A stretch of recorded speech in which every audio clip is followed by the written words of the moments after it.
ರಾಯಚೂರು ಜಿಲ್ಲಾ ದೇವಿನಗರ ಮತ್ತು ಚಂದ್ರಬಂಡ ರಸ್ತೆಯ ಸಿದ್ದರಾಮೇಶ್ವರ ಬಡಾವಣೆ ಜನರು ಮೂಲಭೂತ ಸೌಕರ್ಯ ವಂಚಿತ ಹಾಗೂ ಬೇಸಿಗೆ ಹಿನ್ನೆಲೆ ಜನರಿಗೆ ನೀರು ಪೂರೈಸುವಲ್ಲಿ ಪಾಲಿಕೆ ಸಂಪೂರ್ಣ ನಿರ್ಲಕ್ಷ್ಯ ವಹಿಸಿದ್ದು, ಕೂಡಲೇ ನೀರು ಪೂರೈಕೆ ಮಾಡಬೇಕು ಎಂದು ದಲಿತ ಮತ್ತು ಪ್ರಗತಿಪರ ಸಂಘಟನೆ ಒಕ್ಕೂಟ ಉಪಪಾಲಿಕೆ ಆಯುಕ್ತರಿಗೆ ಮನವಿ ಸಲ್ಲಿಸಿ ಒತ್ತಾಯಿಸಿದ್ದಾರೆ.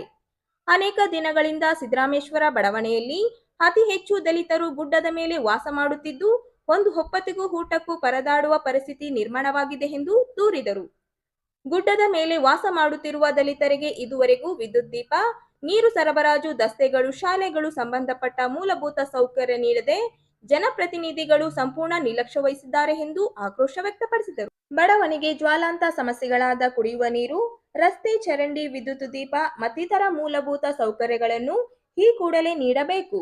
ದೌರ್ಜನ್ಯ ಮಾಡುತ್ತಿರುವ ರಾಜಕೀಯ ನಾಯಕರ ಹಿಂಬಾಲಕರನ್ನು ಈ ಸ್ಥಳಕ್ಕೆ ಬರದಂತೆ ಕಡು ಬಡವರಿಗೆ ಕಾನೂನು ರಕ್ಷಣೆ ನೀಡಬೇಕು ಹಾಗೂ ಸರ್ಕಾರಿ ಜಾಗವನ್ನು ಹದ್ದುಬಸ್ತು ಮಾಡಿಸಿ ಕೂಡಲೇ ತಹಶೀಲ್ದಾರರು, ಮಹಾನಗರ ಪಾಲಿಕೆಯ ಅಧಿಕಾರಿಗಳು ಜಂಟಿ ಪರಿಶೀಲನೆಗೆ ಮುಂದಾಗಿ ಕಡು ಬಡವರಿಗೆ ನ್ಯಾಯ ಒದಗಿಸಬೇಕು.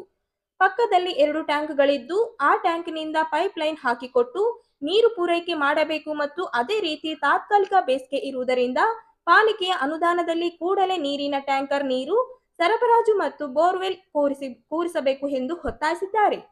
ಈ ಸಂದರ್ಭದಲ್ಲಿ ಹೇಮರಾಜ ಅಸ್ಕಳ, ರಾಜು ಬೊಮ್ಮನಹಳ್ಳ, ಶ್ರೀನಿವಾಸ್ ಕೊಪ್ಪರ, ಆಂಜನೇಯ ಕುರುದೊಡ್ಡಿ ಸೇರಿದಂತೆ ಉಪಸ್ಥಿತರಿದ್ದರು.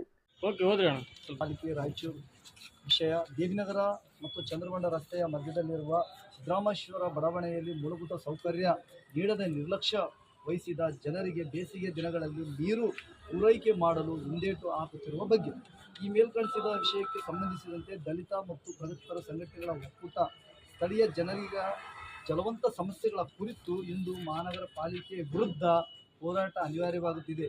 ಕಳೆದ ಸುಮಾರು ದಿನಗಳಿಂದ ಸಿದ್ದರಾಮೇಶ್ವರ ಬಡಾವಣೆಯಲ್ಲಿ ಅತಿ ಹೆಚ್ಚು ಕಡುಬಡ ದಲಿತರು, ಒಪ್ಪತ್ತಿಗೂ ಊಟ ಇಲ್ಲದಂಥವರು ಈ ಬಡಾವಣೆಯಲ್ಲಿ ಅಂದರೆ ಗುಡ್ಡದ ಮೇಲೆ ವಾಸವಾಗಿರುತ್ತಾರೆ. ಇದುವರೆಗೂ ವಿದ್ಯುತ್ ದೀಪ, ನೀರು ಸರಬರಾಜು, ರಸ್ತೆಗಳು, ಶಾಲೆ ಸಂಬಂಧಪಟ್ಟ ಮೂಲಭೂತ ಸೌಕರ್ಯಗಳು ನೀಡದೆ ಜನಪ್ರತಿನಿಧಿಗಳು ವೋಟ್ ಬ್ಯಾಂಕ್ಗಾಗಿ ಈ ಜನರನ್ನು ಬಳಸಿಕೊಳ್ಳುತ್ತಿದ್ದಾರೆ. ಸದರಿ ವಿಷಯದ ಮೇಲೆ ಅಲ್ಲಿಯ ಜನರಿಗೆ ಕೆಲವು ಪುಡಾರಿಗಳು ಮಹಿಳೆಯರಿಗೆ, ಮಕ್ಕಳಿಗೆ ತೊಂದರೆ ನೀಡುತ್ತಿದ್ದಾರೆ. ಆ ಪುಡಾರಿಗಳು ಅಲ್ಲಿ ಒಂದು ಕೋಣೆಯನ್ನು ನಿರ್ಮಿಸಿಕೊಂಡು ಅಕ್ರಮ ಚಟುವಟಿಕೆಗಳನ್ನು ನಡೆಸುತ್ತಿದ್ದಾರೆ. ಈ ಹಿಂದೆ ಗೂಂಡಾಗಿರಿ ನಡೆಸಿದಂಥ ಒಬ್ಬ ರಾಜಕೀಯ ವ್ಯಕ್ತಿ 10 ಜನರ ಮೇಲೆ ಪ್ರಕರಣ ದಾಖಲಿಸಿದ್ದಾನೆ.